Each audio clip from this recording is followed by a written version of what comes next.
దశాబ్దాలుగా ఈ యొక్క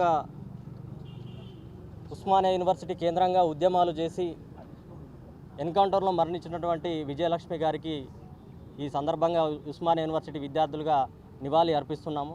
మిత్రులారా, తెలంగాణ రాష్ట్రం ఏర్పడితే నక్సలిజం పెరుగుతుందని చెప్పేసి అపోహలు సృష్టించడం జరిగింది.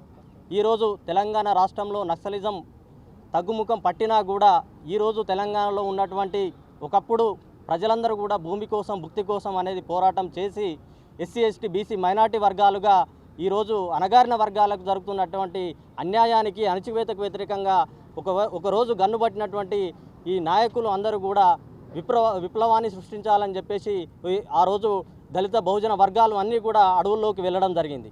అదే వర్గాలు ఈరోజు భారత రాజ్యాంగాన్ని నమ్ముకొని భారత రాజ్యాంగం ద్వారా ప్రజాస్వామ్యం ద్వారా విప్లవాన్ని సృష్టించి ఓట్ల విప్లవం సృష్టించి ఈరోజు రాజ్యాధికారానికి రావాలని చెప్పేసి ఈరోజు నక్సలిజం ఏదైతే బలహీన దశలో ఉన్నటువంటి ఈ క్రమంలో ఆపరేషన్ కగార్ పేరుతో కేంద్ర ప్రభుత్వము ఈరోజు వారి మీద శాంతి చర్చలు జరుపుతాం అనేటువంటి స్థాయిలో ఉన్నప్పుడు కూడా వారిని చంపడం అనేది ఇది రాజ్యాంగ వ్యతిరేకము, ప్రజాస్వామ్యానికి వ్యతిరేకము.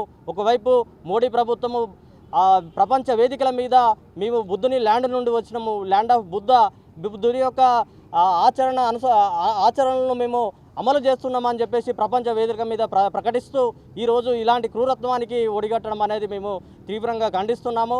కాబట్టి ప్రజలందరూ కూడా దీనిని గమనించి ఈరోజు క్రిస్టియన్స్ కానీ, దళితులు కానీ, బహుజనులు కానీ, అదేవిధంగా బుద్ధిస్టులు కానీ అందరికి కూడా వ్యతిరేకమైనటువంటి విధానాలు అవలంబిస్తున్నటువంటి మోడీ ప్రభుత్వాన్ని వీళ్ళందరూ కూడా 90% ఉన్నటువంటి ప్రజలు వీళ్ళందరూ కూడా ఎస్సీ ఎస్టీ బీసీ మైనార్టీలుగా బతుకుతున్నారు. కాబట్టి మనమంతా కూడా ఐక్యంగా ఉంటూ మన అభివృద్ధి కోసము మనము ఈ పాటుపడాలని చెప్పేసి కోరుకుంటూ ఈ ఆపరేషన్ కగార్ని నిలిపివేసి ప్రజాస్వామ్యాన్ని శాంతిని పరిరక్షించాలని చెప్పేసి మోడీ ప్రభుత్వాన్ని మేము కోరుకుంటున్నాం. Thank you.